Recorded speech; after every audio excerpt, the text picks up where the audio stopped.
ನಮಸ್ಕಾರ ಸ್ನೇಹಿತರೆ, videos for ಪಬ್ಲಿಕ್ಗೆ ಎಲ್ರಿಗೂ ಸ್ವಾಗತ. ಸ್ನೇಹಿತರೆ, ರೇಷನ್ ಕಾರ್ಡ್ ಇವಾಗ ಡೈರೆಕ್ಟಾಗಿ ಏನು ಮಾಡ್ತಿದ್ದಾರೆ ಅಂತಂದರೆ, ಡೈರೆಕ್ಟಾಗಿ ಯಾವುದೇ ಕಾರಣಕ್ಕೂ ಟ್ರಾನ್ಸ್ಫರ್ನ ಮಾಡ್ತಾ ಇಲ್ಲ. ಮನೆ ಮನೆಗೆ ಹೋಗ್ಬಿಟ್ಟು ವೆರಿಫೈ ಮಾಡಿಬಿಟ್ಟು ಆಮೇಲೆ ಟ್ರಾನ್ಸ್ಫರ್ ಮಾಡ್ತಿದ್ದಾರೆ ಅನ್ನೋ ಒಂದು ಇನ್ಫಾರ್ಮೇಷನ್ ನಮಗೆ ಸಿಕ್ಕಿದೆ. ಅದೇ ರೀತಿ ನಮಗೆ ಇವಾಗ ನಮ್ಮ ಹತ್ರ BPL ಇದೆ, ಇಲ್ಲ APL ಇದೆ. ಸೊ ಟೆನ್ಷನ್ ಇರೋದು ಏನಂತಂದರೆ BPL ಮಾತ್ರ. ಸೊ BPL ಇತ್ತು ಅಂತಂದರೆ, ಸೊ ನಮ್ಮ ಹತ್ರ ಏನೇನೆಲ್ಲ ಪ್ರೋಸೆಸ್, ಅಂದರೆ ನಮ್ಮ ಹತ್ರ ಏನೇನೆಲ್ಲ ಒಂದು ಮಾನದಂಡಗಳು ಇರಬೇಕು, ಸೊ ಇಷ್ಟು ಡಾಕ್ಯುಮೆಂಟ್ಸ್ಗಳು ನಮ್ಮ ಹತ್ರ ಇತ್ತಂತಂದರೆ ನಾವು BPL ಅನ್ನು ನಾವು ಉಳಿಸ್ಕೋಬೋದು ಅನ್ನೋ ಒಂದು ಮಾಹಿತಿಯನ್ನು ನಾನು ಇವತ್ತಿನ ಈ ವಿಡಿಯೋದಲ್ಲಿ ನಿಮಗೆ ತಿಳಿಸ್ಕೊಡ್ತಾ ಇದ್ದೀನಿ.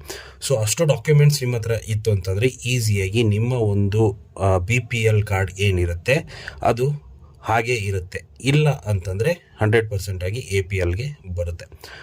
ಸೊ ಹಾಗಂತಂದರೆ ಏನು ಆ ಡಾಕ್ಯುಮೆಂಟ್ಸು ಏನು ಅನ್ನೋ ಕಂಪ್ಲೀಟ್ ಡೀಟೇಲ್ ಆಗಿ ನಾನು ನಿಮಗೆ ಇವತ್ತಿನ ಈ ವಿಡಿಯೋದಲ್ಲಿ ತಿಳಿಸ್ಕೊಡ್ತೀನಿ. ವಿಡಿಯೋನ ಕೊನೆವರೆಗೂ ನೋಡಿ. ಇಷ್ಟ ಆದರೆ ಒಂದು ಲೈಕ್ ಮಾಡಿ, ಅದೇ ರೀತಿ ಚಾನಲ್ಗೆ ಹೊಸ ಇರೋ ದಯವಿಟ್ಟು ಸಬ್ಸ್ಕ್ರೈಬ್ ಮಾಡೋದನ್ನು ಮರಿಬೇಡಿ. ಸೊ ಇವಾಗ ನಾನು ಏನಂತಂದರೆ ಹಳೆ ವಿಡಿಯೋದಲ್ಲಿ ಹೇಳಿದ್ದೆ. ಸೊ ಡೈರೆಕ್ಟಾಗಿ ಆಫೀಸಲ್ಲೇ ಕೂತ್ಕೊಂಡು ಏನೋ ಒಂದು ಇನ್ಕಮ್ ಟ್ಯಾಕ್ಸ್ ಫೈಲ್ ಮಾಡ್ತಿದ್ದಾರೆ, ಅದು ಇದು ಅಂತ ಹೇಳ್ಕೊಂಡು ಎಷ್ಟೋ ಬಡ ಒಂದು ಅಂದರೆ ಅರ್ಹ ಕುಟುಂಬಗಳ ರೇಷನ್ ಕಾರ್ಡ್ಗಳನ್ನು ಕೂಡ ರದ್ದು ಮಾಡಿದರು. ಸೊ ಇದಾದ ಮೇಲೆ ಇವಾಗ ಏನಂತಂದರೆ ಅಧಿಕಾರಿಗಳಿಗೆ ಬುದ್ಧಿ ಬಂದಿರೋ ಥರ ಇದೆ. ಇವಾಗ ಏನು ಮಾಡ್ತಿದ್ದಾರೆ ಅಂತಂದರೆ ಫೀಲ್ಡಲ್ಲಿ ಇಳಿದ್ಬಿಟ್ಟು ಮನೆ ಮನೆಗೆ ಹೋಗ್ಬಿಟ್ಟು ವೆರಿಫೈ ಮಾಡಿಬಿಟ್ಟು ಆಮೇಲೆ ಚೇಂಜಸ್ ಮಾಡ್ತಾರೆ, ಅಂದರೆ BPLಯಿಂದ APLಗೆ. ಸೊ ಇನ್ ಕೇಸ್ ಅವರು ಬಂದಾಗ ನಮ್ಮ ಹತ್ರ ಏನೇನು ಇರಬೇಕು ಡಾಕ್ಯುಮೆಂಟ್ಸ್. ಸೊ ಡಾಕ್ಯುಮೆಂಟ್ಸ್ ಬಗ್ಗೆ ಕಂಪ್ಲೀಟಾಗಿ ಹೇಳ್ತೀನಿ. ಮೊದಲು ಕೆಲವೊಂದು ಮಾನದಂಡಗಳಿವೆ, ಅಂದರೆ ನಮ್ಮ BPL ಕಾರ್ಡ್ಗೆ. ಸೊ ಅದರ ಮಾನದಂಡಗಳು ಏನೇನಿದೆ ಅನ್ನೋದನ್ನು ಕೂಡ ನಾನು ನಿಮ್ಗೆ ಹೇಳ್ತೀನಿ. ಸೊ ಆ ಮಾನದಂಡಗಳ ಬಗ್ಗೆ ನಿಮಗೆ ತಿಳ್ಕೊಂಡ್ರಿ ಅಂತಂದರೆ ನಿಮಗೆ ಈಸಿಯಾಗಿ ಗೊತ್ತಾಗ್ಬಿಡುತ್ತೆ ಏನೇನೆಲ್ಲ ಪ್ರೋಸೆಸ್ ಡಾಕ್ಯುಮೆಂಟ್ಸ್ ಇರುತ್ತೆ ಅಂತ. ಮೊದಲಿಗೆ ಏನಂತಂದರೆ ಆ ಮಾನದಂಡಗಳು ಏನೇನು ಅನ್ನೋದನ್ನು ನೋಡೋಣ. ಮೊದಲಿಗೆ ಏನಂತಂದರೆ ಯಾರು ಗೌರ್ಮೆಂಟ್ ಕೆಲಸದಲ್ಲಿ ಇರಬಾರ್ದು, ಮೊದಲನೇದು.